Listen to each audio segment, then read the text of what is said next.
আসসালামু আলাইকুম। মোবাইলে কোড লেখার জন্য আমাদের একটা কোড এডিটর প্রয়োজন। তো তার জন্য আমরা প্লে স্টোরে যাব। এই প্লে স্টোরে এখানে আমাদের যে সার্চ বারটা আছে, এই সার্চ বারে আমরা ক্লিক করব। এখানে আমরা উপরে দেখতে পারবো সার্চ অ্যাপস অ্যান্ড গেমস লেখা আছে, এখানে ক্লিক করব। তারপর আমরা সেই অ্যাপের নাম লিখব, কোড স্টুডিও, CODESTUDIO স্টুডিও। প্রথমে আমাদের যে অ্যাপটা আসবে আমরা এখান থেকে সরাসরি ইনস্টল করতে পারি, অথবা আমরা অ্যাপে এখানে ক্লিক করতে পারি, এখান থেকে আমরা ইনস্টল করতে পারি।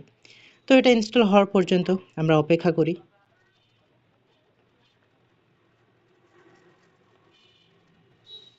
তো ইনস্টল হয়ে গেল, এটা আমরা এখান থেকে ওপেন করতে পারি, অথবা আমরা এই যে এখানে যে ইনস্টল হয়ে গেল ফোনে, এখান থেকে আমরা ওপেন করতে পারি।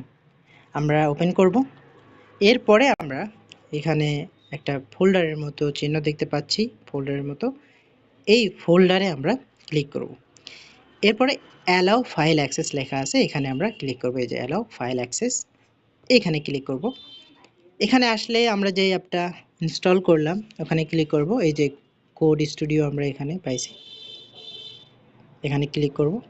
এখান থেকে আমরা কোড স্টুডিওটা অ্যালাউ করে দেব। তো তারপরে এখানে আমাদের চলে আসবে যতগুলো ফোল্ডার আছে সেইগুলো। তো এখান থেকে আমরা ফোল্ডার তৈরি করে আমরা কোড লিখতে পারি। তো আমরা যদি এইখানে প্রজেক্টে ক্লিক করি, এখানে ওপেন নিউ প্রজেক্ট ক্লিক করব।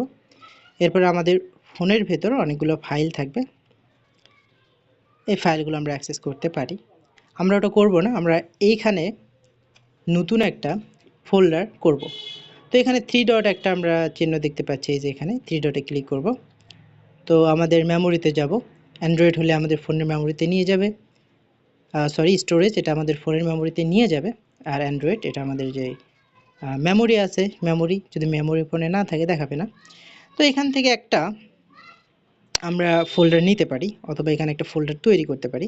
তো এখানে আমরা একটা ফোল্ডার তৈরি করব। তার জন্য যে প্লাস আইকনে ক্লিক করব, করে এখানে নিউ ফোল্ডারে ক্লিক করব। এখানে আমরা ফোল্ডারের নাম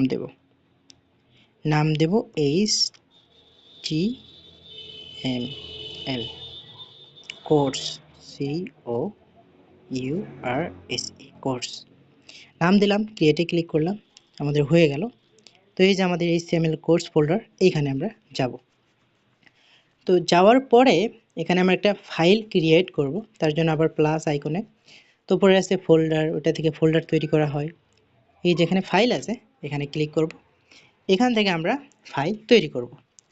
তো আপাতত আমি একটা ফাইলের নাম লিখবো, এটা কেন লিখছি জানার প্রয়োজন নাই। আপাতত আপনারা নাম দেবেন এরকম ইন্ডেক্স